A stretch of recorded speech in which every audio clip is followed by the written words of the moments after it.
देखिए, आज पढ़ेंगे चतुर्भुज। कहना चतुर्भुज किसे कहते हैं। चतुर्भुज में वह बंद आकृति जो चार रेखा खंडों से घिरी होती है वह चतुर्भुज कहते हैं या कहलाती है। चतुर्भुज कहते हैं, वह चतुर्भुज कहते हैं। कहा गया है कि देखो ये ए बी सी डी ये चतुर्भुज हो गया। चतुर्भुज की सम्मुख भुजाएं क्या होती, सम्मुख मतलब सामने सामने की भुजाएं। चतुर्भुज की वे भुजाएं जिनमें कोई बिंदु उभयनिष्ठ नहीं होता है सम्मुख भुजाएं कहलाती हैं। क्या कहलाती हैं? सम्मुख भुजाएं कहलाती हैं। ठीक है, तो यहाँ से सम्मुख भुजाएं कहलाती हैं, ये हम लोगों ने पढ़ा। चतुर्भुज किसे कहते हैं, सम्मुख भुजाएं किसे कहते हैं। ठीक है बच्चों।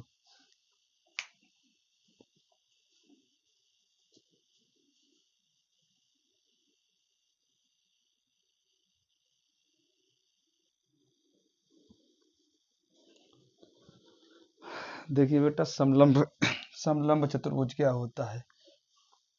समलंब चतुर्भुज में एक ऐसा चतुर्भुज जिसमें सम्मुख भुजाओं का एक युग्म मतलब क्या होता है, जोड़ा।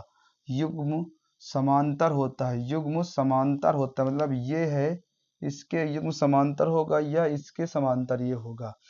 कह रहा था एक ऐसा चतुर्भुज जिसमें सम्मुख भुजाओं का एक सम्मुख युग्म समांतर होता है चतुर्भुज कहलाता है। ए बी है वो सी डी के समांतर है, इसके समांतर हो जाएगा। यानी चतुर्भुज ए बी सी डी एक समलंब चतुर्भुज है। नोट इसमें एक चीज और दर्शाया गया है। एक समलंब चतुर्भुज में यदि असमान मतलब भुजाएं समान नहीं, मतलब ये भुजा और ये भुजा समान नहीं है, भुजाएं बराबर हैं और जो समान है वो बराबर भी हैं, तो ये समद्विबाहु समलंब कहलाता है। समद्विबाहु मतलब भुजाएं तो बराबर नहीं है, तो समलंब जो ये होगा समद्विबाहु समलंब कहलाएगा। ठीक है।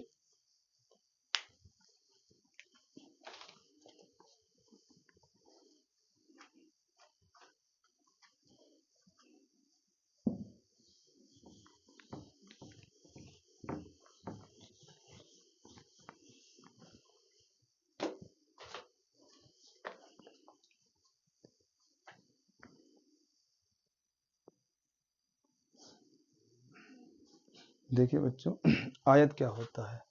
वह समांतर चतुर्भुज जिसका प्रत्येक कोण 90 अंश का, मतलब प्रत्येक कोण 90 अंश का, मतलब ये 90 ये 90 ये 90 ये 90, प्रत्येक कोण 90 अंश का होता है, आयत कहलाता है।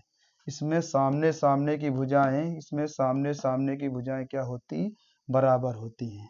वर्ग क्या है, वह सम चतुर्भुज जिसका प्रत्येक कोण 90 अंश का होता है, प्रत्येक कोण 90 अंश का होता है, वह यहाँ गलत हो गया, वह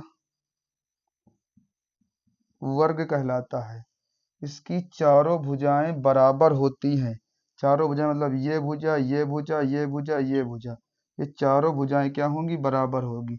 अच्छा, इसे क्या कहते हैं, इसे हम लोग विकर्ण कहते हैं। इसे क्या कहते हैं, विकर्ण कहते हैं। अच्छा, वर्ग की और विशेषता होती है, अगर ये चारों भुजाएं बराबर हैं तो इसके विकर्ण भी दोनों आपस में बराबर होने चाहिए, तब तो हमारा एक वर्ग बन रहा है, अर्थात वर्ग नहीं बन रहा। ये हम लोग कक्षा 10 में पढ़ते हैं।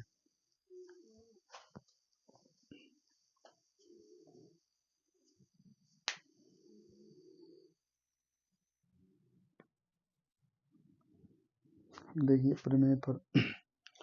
प्रमेय में कहा गया कि समांतर चतुर्भुज के सम्मुख कोण बराबर होते हैं, मतलब ये कोण इस कोण के बराबर होता है, ये कोण इस कोण के बराबर। हम लोग सिद्ध करें।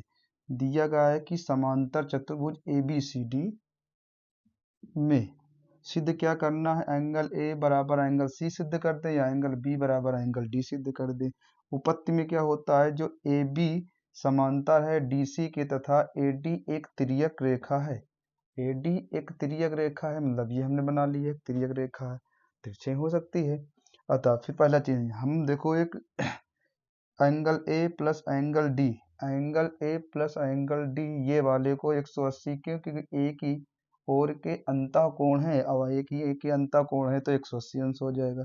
फिर AD समांतर BC के, AD समांतर BC के, और ए बी एक तिर्यक रेखा है, ए बी एक तिर्यक रेखा है, तो angle A plus angle B, angle A plus angle B बराबर 180 अंश, ये भी क्या रहेंगे, एक ही ओर के अंतः कोण रहेंगे। ठीक है बेटा, इतना चीज समझ में आया। कहीं आगे समीकरण 1 व 2 की तुलना कर देंगे, तो angle A plus angle B और बराबर angle A plus angle D. अब आपके दिमाग में आएगा कि 180 कहाँ गया, तो 180 से 180 कैंसिल हो जाएगा, तो हम लोग इक्वल में रखेंगे।